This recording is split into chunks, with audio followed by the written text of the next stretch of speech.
கடவுளிடமிருந்தும் அன்பின் ஆண்டவராகிய கிறிஸ்து பெருமானிடமிருந்தும் தூய ஆவியானவரிடமிருந்தும் கிருபையும் சமாதானமும் நல் பேராசீர்வாதம் நம் அனைவருக்கும் இந்த அற்புதமான ஓய்வு நாளிலே ஆண்டவருடைய திருவீட்டிலே வீற்றிருக்கிற நம் ஒவ்வொருவருக்கும் மிகுதியாய் உண்டாவதாக.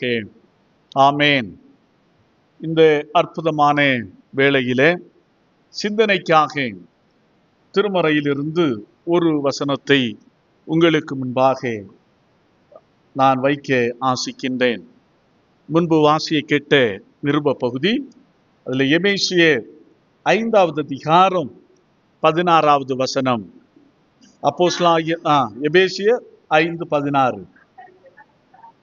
நாட்கள் பொல்லாதவைகளானதால் காலத்தை பிரயோஜனப்படுத்திக் கொள்ளுங்கள். நாட்கள் பொல்லாதவைகளானதால் காலத்தை பிரயோஜனப்படுத்திக் கொள்ளுங்கள். கண்களை மூடுவோம், ஆண்டவரை நோக்கி பார்த்து ஜெபிப்போம். கிருபை நிறைந்த எங்கள் நல்ல ஆண்டவரே, ஆசீர்வதிக்கப்பட்ட அற்புதமான இந்த ஓய்வு நாளின் காலை வேளைக்காக நன்றியோடு உம்மை ஸ்தோத்திரிக்கின்றோம். நன்றியோடு கூட உம்மை நாங்கள் துதிக்கின்றோம்.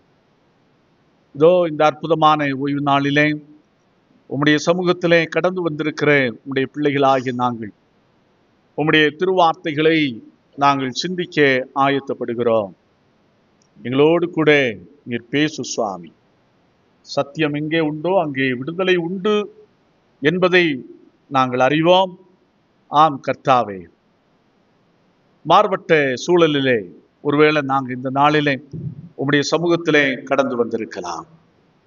ஆம் ஆண்டவரே, எந்த கட்டுகளாயிருந்தாலும், எந்த பலவீனங்களாயிருந்தாலும், எந்த நோய்களாயிருந்தாலும், எந்த பிரச்சனைகளாயிருந்தாலும், அவைகள் எல்லாவற்றிலிருந்தும் எங்களை விடுவிக்கக்கூடிய ஆற்றல் உம்முடைய வார்த்தைகளுக்கு உண்டு என்று நாங்கள் ஆழமாய் விசுவாசிக்கிறோம். அந்த நம்பிக்கையோடு உம்முடைய வார்த்தைகளை சிந்திக்க நாங்கள் ஆயத்தப்படுகிறோம். எங்களோடு கூட நீர் பேசும். இயேசு இரட்சகர் இன்ப நாமத்தில் ஜெபிக்கிறோம். ஜெபங்கேளும் அன்பு நிறைந்த என் நல்ல கர்த்தாவே, ஆமென்.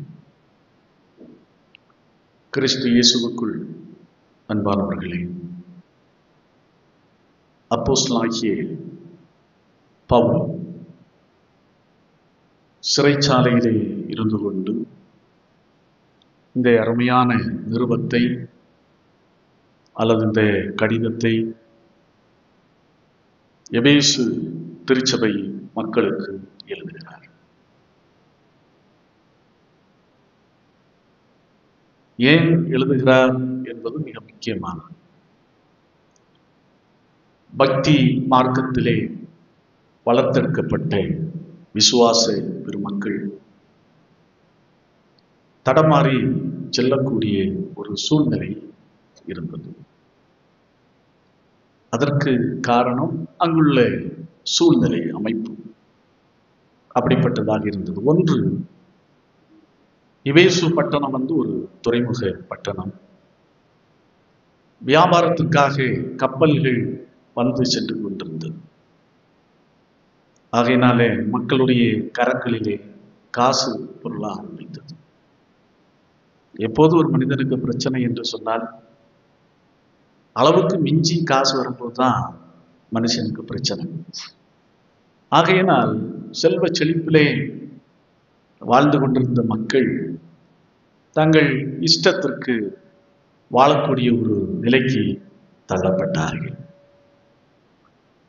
அதோடு மட்டுமல்லாமல் அந்த நாட்களிலேயே பொழுதுபோக்கு அரங்கம் கிட்டத்தட்ட 25,000 பேரிலிருந்து 50,000 பேர் அமர்ந்து வேடிக்கை பார்க்கக்கூடிய அளவுக்கு அன்றைக்கே ஒரு பொழுதுபோக்கு அரங்கம் அந்த எபேசு பட்டணத்தில் இருந்தது. அதோடு மட்டுமல்லாமல் உலக புகழ் வாய்ந்த டயானா டெம்பிள் எங்கே இருந்தது என்று சொன்னால் இந்த எபேசு பட்டணத்திலே இருந்தது. ஆகையினாலே தான் பவுலடிகளார் சிறைச்சாலையில் இருந்து கொண்டு, கம்பி வலைகளுக்கு உள்ளே, அறைகளுக்குள்ளே இருந்து கொண்டு எபேசு திருச்சபை மக்களை பார்க்கிறார். தன்னுடைய விசுவாச மக்கள் எப்படி வாழ்ந்து கொண்டிருக்கிறார்கள் என்று சிறைச்சாலையின் கம்பிகளுக்கூடையே தன்னுடைய விசுவாச பார்வையை செலுத்தி கவனித்துக் கொள்கிறார். கொஞ்சம் தடுமாறிக் கொண்டிருக்கிறதை பவுலடிகளார் பார்த்து இந்த நிருபத்தை எழுதுகிறார். அதிலே ஒரு மிக முக்கியமான ஆலோசனையை தான் உங்களுக்கு முன்பாக நான் வைத்திருக்கிறேன். நாட்கள் பொல்லாதவைகளானதால் காலத்தை பிரயோஜனப்படுத்திக் கொள்ளுங்கள். நாட்கள் பொல்லாதவைகளானதால் காலத்தை பிரயோஜனப்படுத்திக் கொள்ளுங்கள். ஒரு தேர்வு காலத்திலே ஒரு மாணவன் தூக்குகிறான் என்று சொன்னால் அவன் என்ன செய்ய போகிறான் என்று அர்த்தம்? தோல்வியை சந்திக்க போகிறான் என்று அர்த்தம்.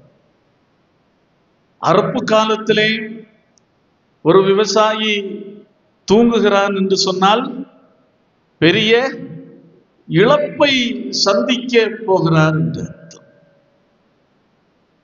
அதே போலதான் ஆன்மீக வாழ்க்கையிலும் விழிப்பு என்று ஒன்று இல்லை என்று சொன்னால் நிச்சயமாகவே நம்முடைய வாழ்வை இழந்து விடுவோம் என்பதை பவுலடிகளார் இந்த வசனத்தின் ஊடாக உணர்த்துகிறார்.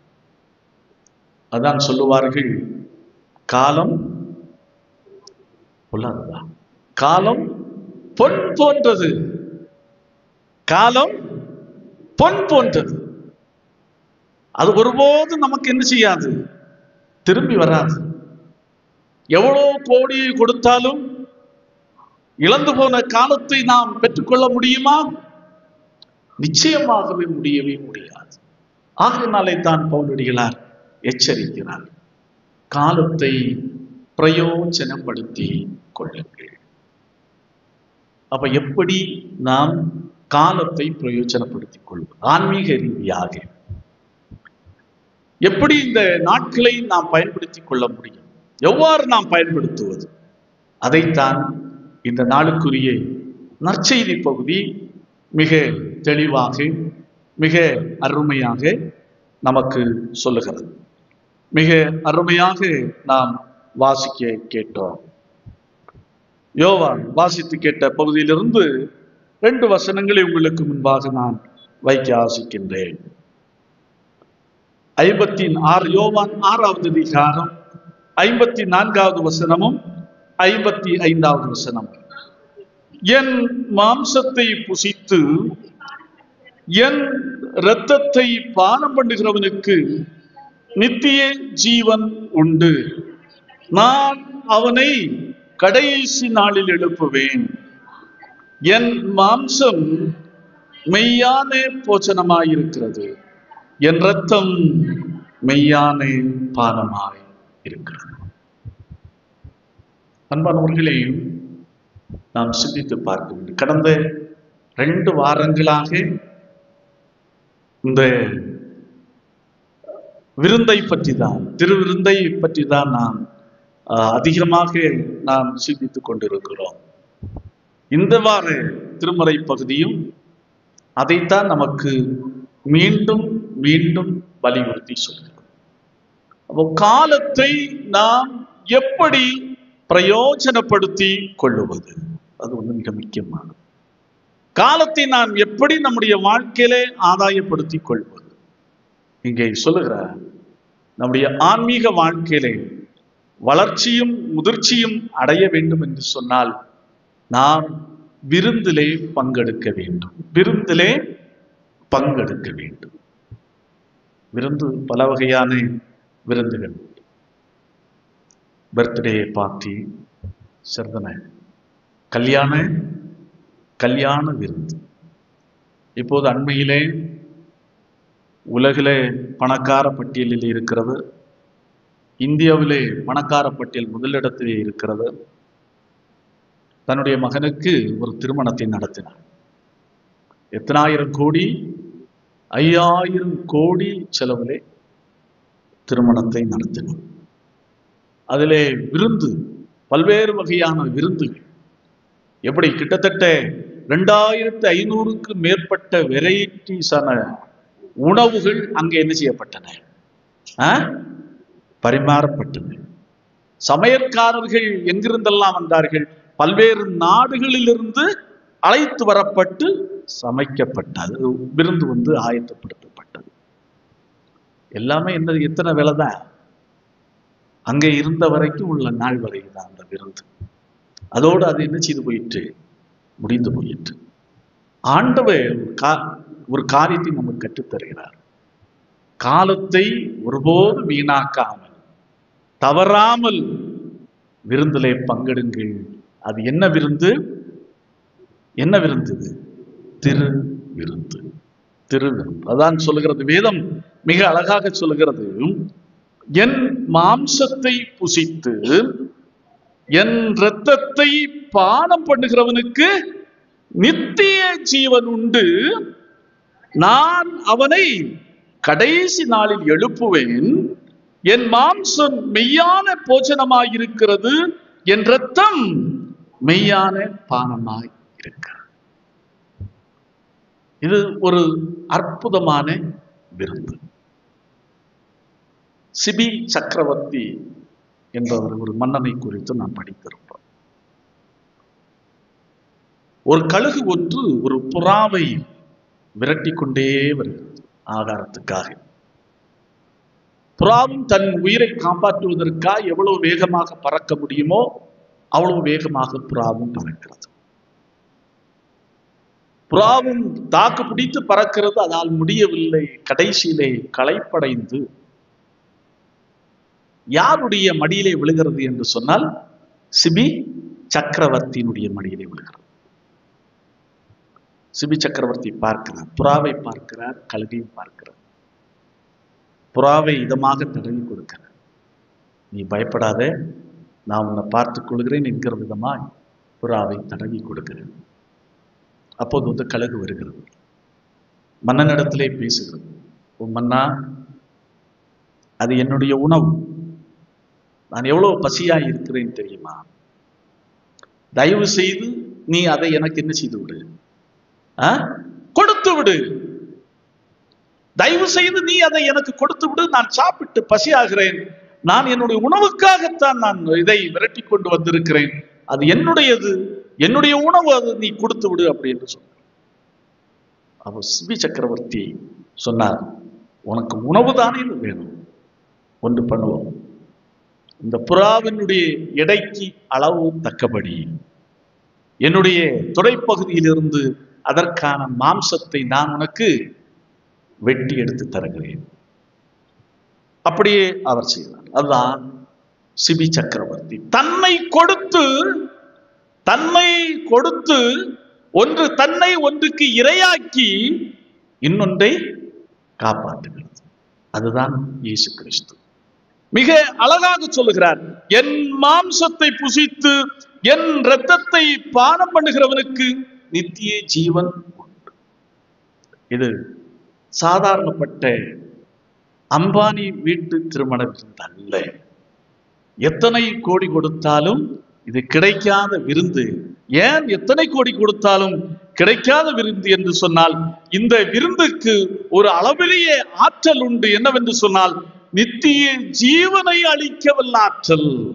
நித்திய ஜீவன் என்று சொன்னால் அழியா பெருவாழ்வு, மரணத்துக்கும் அப்பால் உள்ள வாழ்வை கொடுக்கக்கூடிய ஆற்றல் எதற்கு உண்டு என்று சொன்னால் இந்த என்னுடைய மாம்சத்திற்கு உண்டு. அடுத்து என்ன சொல்கிறார்? நான் அவனை கடைசி நாளில் எழுப்புவேன். அவருடைய வருகையிலே நாம் உயிரோடு எழுப்பப்படக்கூடிய ஒரு பெரிய சிலாக்கியம் நமக்கு உண்டாகும். எப்போது என்று சொன்னால், யாருக்கு என்று சொன்னால், இந்த விருந்திலே பங்கு பெறுகிறவனுக்கு. முதல் நூற்றாண்டிலே கிறிஸ்தவர்கள் மிகவும் குடிதான வகையிலே துன்புறுத்தப்பட்டார்கள். நீரோ மன்னன் துன்பப்படுத்தினான். எப்படி என்று சொன்னால், ரோம் நகரம் பற்றி எரிவதற்கு யார் காரணம்? இந்த கிறிஸ்தவர்கள் காரணம் என்று சொல்லி கிறிஸ்தவர்களை துன்பப்படுத்தினார். அநேக வாளால் வெட்டப்பட்டார்கள், கொதிக்கிற எண்ணெயிலே தூக்கி போடப்பட்டார்கள், கம்பத்திலே கட்டி வைத்து எரிக்கப்பட்டார்கள், அநேகருடைய தலைகள் துண்டிக்கப்பட்டது. இப்படி கொடுமையான தண்டனைகள் கொடுக்கப்பட்டன. அடுத்து பின்வரும் நாட்களிலே கிட்டத்தட்ட 4வது நூற்றாண்டு வரையிலும் கிறிஸ்தவர்கள் துன்பப்படுத்தப்பட்டார்கள். இது நீரோ மன்னன் சொன்ன காரணம். அடுத்து பின்னாடி வந்த மன்னர்கள் எல்லாம் ஒவ்வொரு காரணத்தை சொன்னார்கள். அதற்கு இன்னொரு மன்னன் சொன்ன காரணம் என்னவென்று சொன்னால், இந்த கிறிஸ்தவர்கள் எல்லாரும் யாரு? கேனிபால்ஸ். கேனிபால்ஸ் என்று சொன்னால் என்ன? கேனிபால்ஸ் மனிதனை சாப்பிடுகிறவர்கள். மனிதனை சாப்பிடுகிறவர்கள். இந்த கிறிஸ்தவர்கள் எல்லாரும் யார் என்று சொன்னால், மனிதர்களை சாப்பிடுகிறவர்கள். ஏன் என்று சொன்னால், அவர்களுடைய தொழுகையிலே மாம்சம் என்று ஒன்றை கொடுக்கிறார்கள், இரத்தம் என்று ஒன்றை கொடுக்கிறார்கள். ஆகையினால் இவர்கள் சாதாரணமானவர்கள் அல்ல, இவர்களை வைக்க கூடாது, இவர்கள் மனிதர்களை சாப்பிடுகிறவர்கள், அப்படி என்று துன்பப்படுத்தினார்கள். அப்போ இது சாதாரணப்பட்ட விருந்தல்ல. வேதம் மிக தெளிவாய் சொல்லுகிறது, இயேசு கிறிஸ்து தன்னுடைய சரீரத்தினாலும் தன்னுடைய இரத்தத்தை கொண்டும் ஆயத்தப்படுத்தி இருக்கிற விருந்து. ஆகவே இந்த விருந்திலே பங்கெடுப்பதற்கு நான் தவறக்கூடாது. பங்கெடுக்காமல் இருக்கிறவர்கள் பங்கெடுக்கின்ற காரியத்திலேயும் தாமதம் காட்டக்கூடாது. எவ்வளவு சீக்கிரமாய் ஆண்டவருடைய பந்தியிலே பங்கெடுக்க நம்மை தயார்படுத்திக் கொள்ள முடியுமோ அந்த அளவிற்கு வேகமாக நம்மை தயார்படுத்திக் கொள்ள வேண்டும் என்பதை அதான் சொல்கிறார் பவுலடிகளார். நாட்கள் பொல்லாதவைகளானதால் காலத்தை பிரயோஜனப்படுத்தி கொள்ளுங்கள். ஒரு பெரிய நெருக்கடியான காலகட்டத்திற்குள்ளே நாம் வைக்கப்பட்டிருக்கிறோம். வேதத்திலே சொல்லப்பட்டிருக்கிறபடி அனைத்து காரியங்களும் நிறைவேறிக் கொண்டிருக்கின்றன. அப்பேற்பட்ட சூழ்நிலையிலே கடவுள் அருளுகின்ற வாய்ப்பை நாம் பயன்படுத்தி இந்த விருந்திலே நாம் என்ன செய்ய வேண்டும்? பங்கு பெற வேண்டும். இது 1வது காரியம். 2வது காரியம் வாசிகள் பார்க்கலாம். 68வது வசனம். 68வது வசனம். சீமோன் பேதுரு அவருக்கு பிரதியுத்தரமாக, ஆண்டவரே, யாரிடத்தில் போவோம்? நித்திய ஜீவ வசனங்கள் உம்மிடத்தில் உண்டு. இந்த போதனை, என் மாம்சம் என் ரத்தம் அப்படிங்கிற போதனை அநேகரிடத்திலே இடரலை ஏற்படுத்திட்டு ஒரு பெரிய கடினமான உபதேசமாயிருந்தது. என்னடா புரியாத மனித சிந்தனைக்கு அப்பாற்பட்ட ஒரு காரியத்தை இவர் சொல்லுகிறாரே, அப்படி என்று அவர்களுக்கு என்ன தோன்றியது? இந்த உபதேசம் கடினமான உபதேசம். ஆகையினால் அநேகர் இயேசுவை விட்டு பின்வாங்கி போனார். இந்த மனுஷன் எல்லாம் பின்பற்ற முடியாதுடா, இவரையெல்லாம் பின்பற்றி கொண்டிருக்க முடியாது, இவருடைய உபதேசத்தை நாம் என்ன செய்ய முடியாது, ஃபாலோ பண்ண முடியாது. சீடர்களும் அப்பேற்பட்ட ஒரு நெருக்கடியான நிலைக்கு தள்ளப்பட்டார். அப்ப இயேசு கிறிஸ்து கேட்கிறார், நீங்கள் எல்லாரும் என்னை விட்டு போய்விட மனதாய் இருக்கிறீர்களோ? அப்போது பேதுரு முந்திக் கொண்டு சொல்கிறார், யாரிடத்தில் போவோம் ஆண்டவரே? நித்திய ஜீவ வசனங்கள் உம்மிடத்தில் உண்டே. நித்திய ஜீவ வசனங்கள் உம்மிடத்தில் உண்டே. அப்போ வாழ்வு அருளுகின்ற இறை வார்த்தைகளை கேட்பதற்கு நாம் என்ன செய்யக்கூடாது? காலம் தாழ்த்தவே கூடாது. எப்போதெல்லாம் வாய்ப்பு கிடைக்கிறதோ அப்போதெல்லாம் இறை வார்த்தைகளை நாம் கேட்டு கற்றுக்கொள்ள வேண்டும். தான் இயேசு கிறிஸ்து சொல்லுகிறார், நீங்கள் எல்லாரும் என்னை விட்டு போய்விட மனதாயிருக்கு. யாரிடத்துல போவோம் ஆண்டவரே? வாழ்வு அருளும் வார்த்தைகள் உம்மிடத்தில் உண்டே. ஆண்டவருடைய போதனைகளை கேட்பதிலும் கற்றுக்கொள்ளுவதிலும் படிப்பதிலும் உள்வாங்குவதிலும் அப்புறம் பார்த்து கொள்ளலாம் என்று ஒருபோதுமே இருக்கக்கூடாது. அதான் திருவள்ளுவர் அழகாய் சொல்லுகிறார், எய்தற்கரிய ஏந்தகால் அந்நிலையே செய்தற்கரிய செயல். செய்ய வேண்டிய காரியத்தை காலத்தாழ்த்தாமல் அந்த நேரத்தில் என்ன செய்து விடு, காலம் தாழ்த்தவே இருக்கக்கூடாது. தெய்வீக காரியத்திலே நாம் எந்த அளவிற்கு நம்முடைய வாழ்க்கையிலே காலம் தாழ்த்துகிறோமோ அந்த அளவிற்கு ஆசீர்வாதங்களும் நம்முடைய வாழ்க்கையிலே தாமதமாகிக் கொண்டே போகும். ஆம், கிறிஸ்து இயேசுவுக்குள் அன்பானவர்களே, இந்த ஆகஸ்ட் மாதத்தின் 3ஆம் ஓய்வு நாளிலே ஆண்டவருடைய சமூகத்திலே கடந்து வந்திருக்கிற கடவுள் நம்மை அழைக்கிறார். காலத்தை பிரயோஜனப்படுத்திக் கொள்ள அழைக்கிறார். இந்த காலம் இனி நமக்கு திரும்பி வரப்போகாது. ஆகையினால் ஆண்டவர் நமக்காக ஆயத்தப்படுத்தி வைத்திருக்கிறேன் ஆன்மீக ஆசீர்வாதங்களை சுதந்திரித்துக் கொள்வதற்கும் அவருடைய வார்த்தைகளை சரியான விதத்திலே உள்வாங்கிக் கொள்வதற்கும் காலம் தாழ்த்தாமல் அவருடைய சமூகத்திலே வருவோம். அவருடைய திருவார்த்தைகளை கேட்போம், அதன்படி நடக்க முற்படுவோம்.